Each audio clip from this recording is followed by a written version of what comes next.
Good morning, students. Beta, today I am your English teacher here. My name is Shilpa, and today I am going to teach you the story, and the story is about Thirsty Crow. Okay, beta. As you see, I am teaching you. You have listen it carefully. Okay, beta. Thirsty means प्यासा and crow means कौवा. ठीक है, एक प्यासे कौवे की कहानी आपने हिंदी में तो पढ़ी होगी, but today we will do in English. Okay, बेटा. It was a hot summer day. गर्मी का दिन था. The crow was very thirsty. जो कौवा था वो बहुत ज़्यादा थर्स्टी मीन्स प्यासा था. He flew here and there in search of water. वो ही मतलब वो, सर्च मतलब खोज में, वाटर पानी की, तो वो पानी की खोज में, हेयर एंड देयर यहाँ वहाँ, फ्लू मतलब उड़ रहा था, पानी को ढूंढ रहा था. But he could not find water anywhere. लेकिन उसको पानी कहीं भी नहीं मिला. एनी वेयर मतलब कहीं भी नहीं मिला. एट लास्ट आखिर में, ही फाउंड ए पॉट. उसको एक घड़ा दिखा मिला. उसको एक घड़ा, फाउंड मीन्स मिला. And flu towards it joyfully. और वो खुशी से उसकी तरफ उड़कर जाने लगा. जॉयफुली मीन्स खुशी से, टूवर्ड्स मतलब की ओर, जाने लगा मतलब जहाँ उसको वो घड़ा दिखाई दे रहा था वहाँ उसकी ओर वो खुशी खुशी उड़कर जाने लगा. He found a very little water in it. उसको वहाँ पर क्या मिला? उसको उस जो पॉट था उसके अंदर जो पानी था वो बहुत, लिटिल मतलब थोड़ा, मिला. यानी उस पॉट के अंदर जो पानी था वो बहुत थोड़ा था. He tried to reach the water. वो उस पानी तक पहुँचना चाहता था और पहुँचने की कोशिश कर रहा था.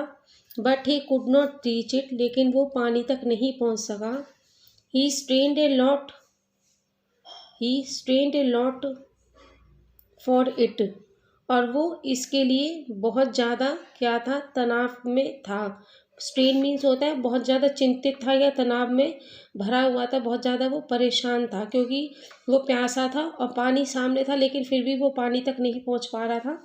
तो इस कारण वो बहुत ज़्यादा चिंतित था, परेशान था या तनाव में था. बट स्टिल, फिर भी, he could not reach for it. लेकिन फिर भी वो वहाँ तक नहीं पहुँच पाया.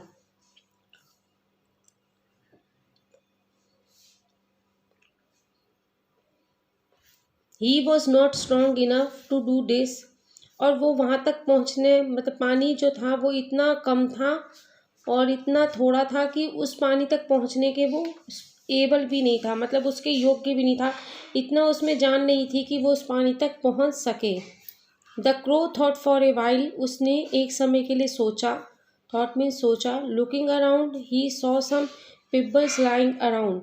उसने नीचे लुकिंग अराउंड मतलब उसने चारों तरफ देखा तो उसे क्या दिखाई दिया कि वहाँ पर छोटे छोटे कुछ पिबल्स मतलब कंकड़ वहाँ पर लाइन मतलब पड़े हुए थे.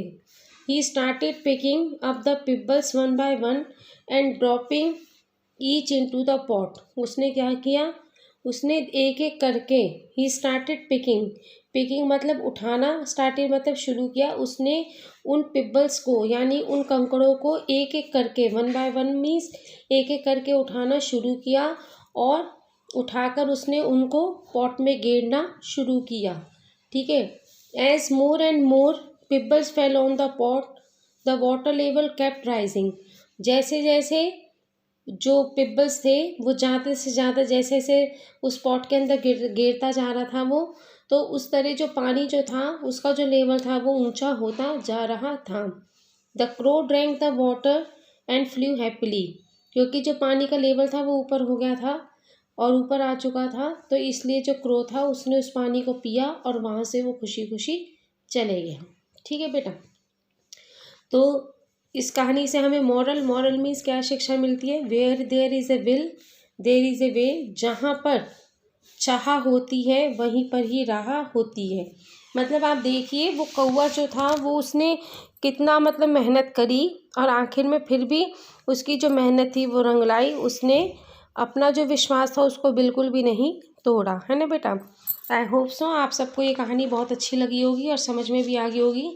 तो अब आप देखिए मैंने ये लिखा, नीचे ये ड्राइंग बनाई है. आपको सेम एज इट इज़ अपनी नोटबुक में भी लिखना है और इसको you have to draw the picture also related to the story. Okay, you can draw this one also, and if you want to draw another, so you can draw another pic also. Okay beta, thank you.